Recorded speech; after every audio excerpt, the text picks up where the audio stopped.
And the truth is that we're all called to create.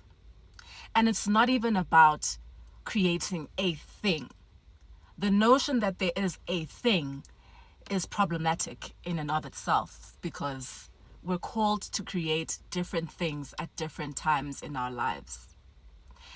And the challenge then is figuring out what to create and when to create it.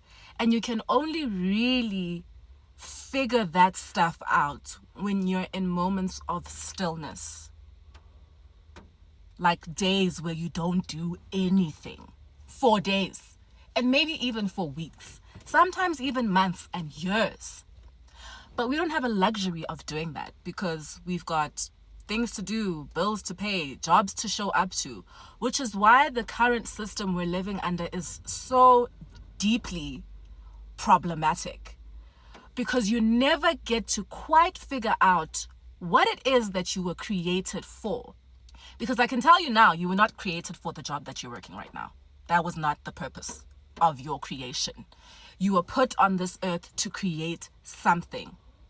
And you cannot figure that out with all the noise in this world. The jobs, the politicians, the news, the whole school thing. Like, you can get there.